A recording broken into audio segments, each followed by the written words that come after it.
Over the course of my career on YouTube, which is 12 years or so at the time of this video, I have played many games, but reviewing the games played started as a thing 5 years ago. I like doing reviews, even though it takes a long time to do and views are mostly low, outside of a few really popular ones that had tens of thousands of views. I like doing reviews for the same reason I like doing guides. RPG Division started as a channel because I was pissed at the inability of gaming tutorials and guides to get to the point. I knew I could do a much better job than that, so decided to create a channel focused on concise and accurate guides to help people with the games without all the time wasting. Over time, I've learned that gaming outlets such as GameSpot, IGN, Eurogamer and such have started to lose their integrity and ability to review games fairly. Started to understand more how the marketing game is played and how difficult it became to find proper reviewers who can actually tell you meaningful things about the games you are interested in. Angry Joe and Total Biscuit are people that inspired me to do reviews and talk about the gaming industry, by the way.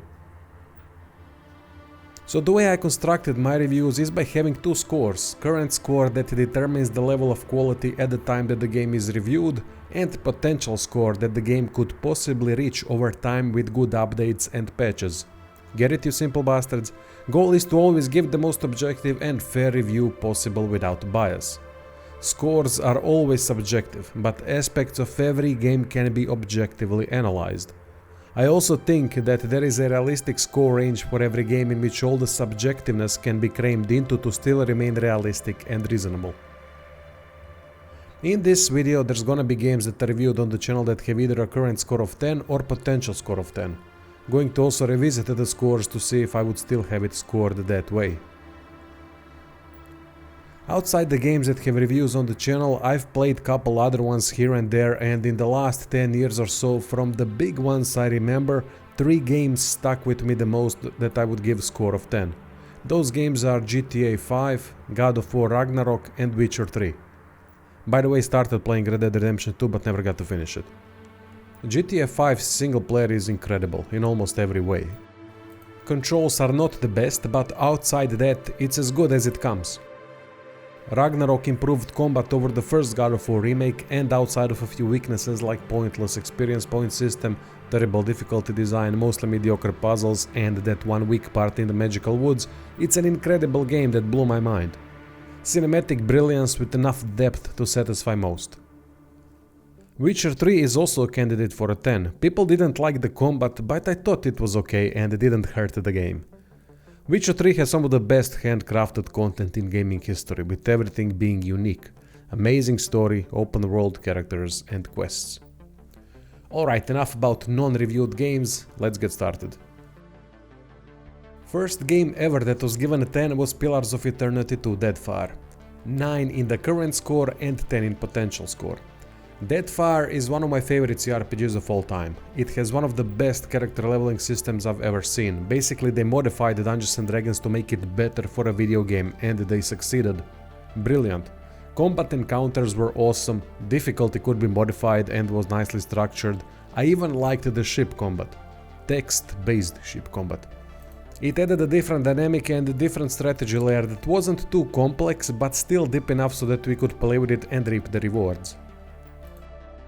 Unfortunately, I would change the score at this point. Instead of 10, potential should have been 9. Reason is the writing.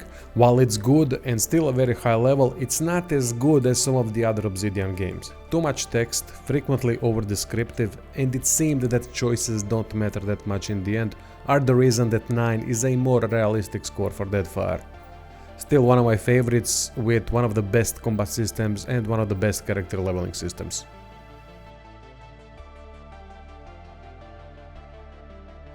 To continue the CRPG theme, which makes sense for the channel called RPG Division, next game that I gave a 10 in the potential score is Wasteland 3. However, I gave it only 6 as a current score because it was a technical mess on release date. In Exile truly are terrible at having their games polished for the release date. Seems almost like there's no polish or bug fixes until the game is released. On the other hand, I adore Wasteland 2 and 3. The unapologetic post-apocalyptic writing style with ridiculous factions and quests that cannot not drag you in. Wasteland 3 significantly improved combat by adding mechanics, which in turn made it more tactical and engaging. Wasteland 2, in my opinion, had a better overarching story and a bit better atmosphere, but combat was very basic. For some weird, inexplicable reason, I had lots of fun with Wasteland 2 combat, but objectively it was lacking. Wasteland 3 thankfully improved upon it a lot. While the story of Wasteland 3 may not be as good as Wasteland 2, it is still high quality writing with many interesting things happening. In Exile has a knack for thinking outside the box, and I love that. You never know how the quest is going to end and what ridiculous options are going to be presented to the player to finish these quests. Character leveling system is reminiscent of old Fallout games, but not as deep as I remember, so overall good, but could have been better. Upon revisiting the score, I'm none the wiser. Haven't played it again after its first month, so no clue to what extent the game has been patched and balanced. Wasteland 3 is one of those games that outside of technical issues doesn't really have weaknesses or mediocre stuff. Almost everything is at least good, which makes 10 a realistic potential that might never be reached.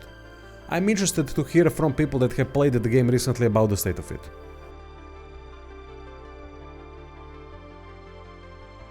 Moving on, one of the biggest surprises ever since I've started the channel has been Chained Echoes. JRPG made by one person. Alright, there are many games out there made by one person, but to do a proper RPG with an amazing story, great ideas that are well implemented, great combat, music, pacing, character leveling, art style, it's so damn good.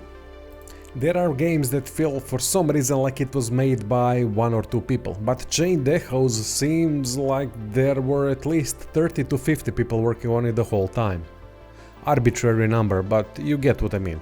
I'm so glad that many have tried the game based off of my review and what's more important, loved it. Story progression is fantastically done, with amazing characters and backstories. Major events are happening every once in a while where things take unexpected turns, after which the player gets a chance to soak it all in and relax by exploring the world or parts of the world that are accessible. Seemed like the story's linearity always ended at a perfect time. Didn't drag on, it was told concisely and precisely, and then the player could enjoy the open exploration that was full of interesting quests and fantastic rewards. You'd think that combat then has to be more on the basic side considering the quality story and the fact it's made by one person, but no, it's great. Every character is unique, but also complements some of the other characters nicely to create satisfying combos. There's also a well thought out overdrive mechanic that is influenced by the rhythm of the fight. If it goes into red, damage taken and mana costs increase. If it goes into green, then it's gonna be beneficial for the party, but to get it there, abilities and attacks need to be mixed properly. Fantastic system that makes combat incredibly engaging. I gave Chained Echoes 9 with potential at 10 due to some balancing issues which might have been fixed by now. It's a definite 10 though, must play if you like RPGs.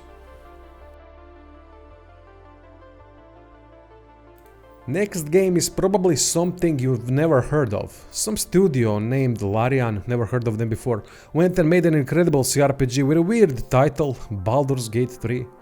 It's the best looking CRPG ever with the highest quality presentation across the board. What a game. Even though it utilizes Dungeons & Dragons 5th edition system that I'm not too fond of, great story, fantastically detailed characters, awesome character backstories, significant choices, fantastic combat, well thought out and presented locations, decent character leveling system. Why the hell am I even telling you this? You know Baldur's Gate 3 is amazing. Alright, I'll tell you what surprised me the most. It's how they've done the last chapter. Many people didn't like it, but I loved it. Even the Shadowlands are by far my favorite due to being incredibly atmospheric. The way they did a vibrant city full of civilians is quite something. What I'm trying to convey is the content diversity. Usually in cities we pick up quests and then go outside the city walls to do the deed. Instead, Larian made a proper city with tons of fighting to be done, quests to be resolved and interesting things happening all around. When you think about it, it's quite impressive, because they could have gone the basic tried and true talk and then go outside city walls method. Only reason why I give Baldur's Gate 3 a 9 in the current score is because the game was too easy, almost no challenge, even with rigged dice rolls. Inventory management was pain in the ass too, but they made it better over time. If the game was more challenging, I would have given it a 10 in current and potential. If they rebalanced the difficulty and made it tougher, then 10 is an easy score to give for such an amazing game. Lo and behold, here's another CRPG, and that is Warhammer 40k Rogue Trader. I gave it an 8 in current score and 10 in potential. One of the most fun CRPGs I have ever played. Fun is subjective, I know, but so are the scores, so what can you do? I've enjoyed Rogue Trader much more than Baldur's Gate 3 for some reason. Here are a couple of those reasons. Combat is superb. Best turn-based combat in a CRPG I've ever experienced. Even with mediocre presentation, it's so damn dynamic, versatile and full of options. One of the reasons is an incredible character leveling system with so many options. Quite complex but very rewarding once you dive deep. Support roles are so well thought out in Rogue Trader. They can create kill zones, make allies act more than once per turn, buff allies to ridiculous levels, toy with enemies, heal with one hand and shoot with another. Also, melee classes are incredible fun to utilize to their full potential, slashing everything in sight. Simply put, combat and character progression are top notch. What about writing? Fantastic, for the most part. Seems like the last 2 chapters were rushed a bit, so it's not on the level of chapters before that. I love dark and brutal writing style. Player controls Rogue Trader, a high-ranking character in the Imperium with plenty of power. That power is felt wherever the player goes. Decision options are so drastic that it's genocidal at times. Fits the universe well and creates tons of situations where you're gonna be flabbergasted what to actually do. This game is gonna test your darkest power craze inhibitions to see if you really are all that. Can you do all the atrocities in the name of the Emperor or in the name of chaos and heretics? I'm telling you, I was stumped many times questioning my decisions. Recently, Void Shadows DLC dropped with fun new classes and an additional great story about a secret bloodthirsty cult that serves the Rogue Trader. Or does it? Played the DLC for about 10 hours and loved it. Still have to finish it. Reason why I've given Rogue Trader an 8 is because of the terrible balancing, very limiting exploration, tons of bugs and the rushed writing later on. Do I still think that it can be a 10 someday? I do, because Void Shadows DLC added another fantastic layer to the game. Last game on the list is not an RPG, huh? Who would have thought?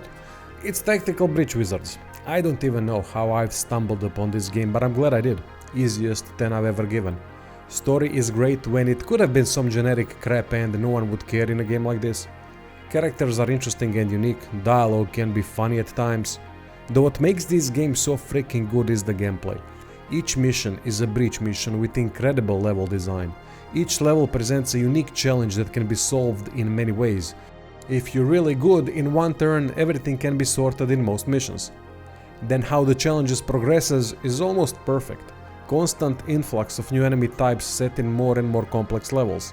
Big thing is the preview and rewind mechanic, where any action can be previewed to see what is going to happen after the execution and then rewound if the result is not satisfactory. It's a well-designed mechanic that allows planning and execution on the fly without having to fail whole missions with required restart afterwards. There are in total 5 wizards with unique powers and mechanics that complement each other nicely.